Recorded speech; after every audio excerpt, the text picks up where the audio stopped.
ರಾಜ್ಯದಲ್ಲಿ ಎಲೆಕ್ಷನ್ ಹವಾ ಜೋರಾಗಿದೆ. ಟಿಕೆಟ್ ಘೋಷಣೆ ಆಗದಿದ್ದರೂ ಕೂಡ ಆಕಾಂಕ್ಷಿಗಳಿದ್ದು ನೂರಾರು ಆಮಿಷ. ಮತದಾರರನ್ನ ಸೆಳೆಯಲಿಕ್ಕೆ ಉಡುಗೊರೆಗಳ ಮಹಾಪೂರವನ್ನೇ ಹರಿಸ್ತಾ ಇದ್ದಾರೆ. ಧಾರವಾಡದಲ್ಲಿ ಟೂರ್ ಪಾಲಿಟಿಕ್ಸ್ ಜೋರಾಗಿ ನಡೀತಾ ಇದೆ.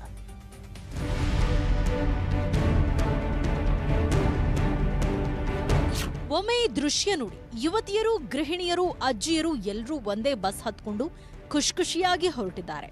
ಎಲ್ಲರೂ ಟೂರ್ ಹೋಗ್ತಿದ್ದಾರೆ. ಅದು ಅವರ ದುಡ್ಡಲ್ಲ, ಬದಲಾಗಿ ಕಾಂಗ್ರೆಸ್ ನಾಯಕರು ಕಳುಹಿಸ್ತಾ ಇರೋ ಟೂರ್.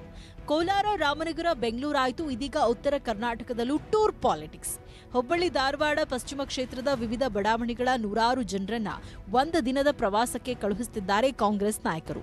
ಟೂರ್, ಊಟ, ಉಪಚಾರ ಎಲ್ಲವೂ ರಾಜಕಾರಣಿಗಳದ್ದೇ. ಅಮರಗೋಳ ಗ್ರಾಮದಿಂದ ದೀಪಕ್ ಸೆಂಚುರಿ ಫೌಂಡೇಶನ್ ದಿಂದ ಹೊಲಗಿ ಅಂತರ ಉಚಿತ ಕೊಟ್ಟು ಕೂಡಲ್ ಸಂಗಮ ದೇವ, ಬಲಸಂಕ್ರಿ, ಬಾದಾಮಿ ಇದಕ್ಕೆ ಟೂರ್ಗೆ 800 ಮಂದಿ ಉಚಿತವಾಗಿ ಕಳಿಸಬೇಕು. ರಾಜಕಾರಣದಲ್ಲಿ ಇಂತಹ ಟ್ರಿಕ್ಸ್ಗಳೆಲ್ಲವೂ ಇದೇ ಮೊದಲಲ್ಲ. ಸೇವಾ ಟ್ರಸ್ಟ್ ಹೆಸರಲ್ಲಿ ಮಹಿಳೆಯರ ಮತಗಳ ಮೇಲೆ ಕಣ್ಣಿಟ್ಟಿರೋದು ಮೊದಲು ಆಗಿತ್ತು, ಈಗಲೂ ಆಗ್ತಿದೆ.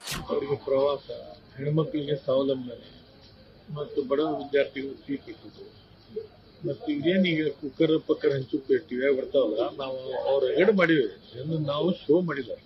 ಏನು ಟೂರ್ ಜೊತೆಗೆ ಕುಕ್ಕರ್, ಮಿಕ್ಸರ್, ಸೀರೆ ಹಂಚ್ತಾ ಇರುವುದು ಕೂಡ ಅಲ್ಲಲ್ಲಿ ಕಾಣ್ತಾನೆ ಇದೆ. ಮೊನ್ನೆ ಬೆಂಗಳೂರಿನ BTM ಕ್ಷೇತ್ರದಲ್ಲಿ ಕುಕ್ಕರ್ ಕೊಡ್ಲಾಗಿತ್ತು. ಕಳಪೆ ಗುಣಮಟ್ಟದ ಕುಕ್ಕರ್ ಎಂಬ ದೂರು ಬಂದಿತ್ತು. ಇದೀಗ ಗುಣಮಟ್ಟದ ಬ್ರಾಂಡೆಡ್ ಕುಕ್ಕರ್ ಕೊಡ್ಲಾಗ್ತದೆ. Bureau report, news 18.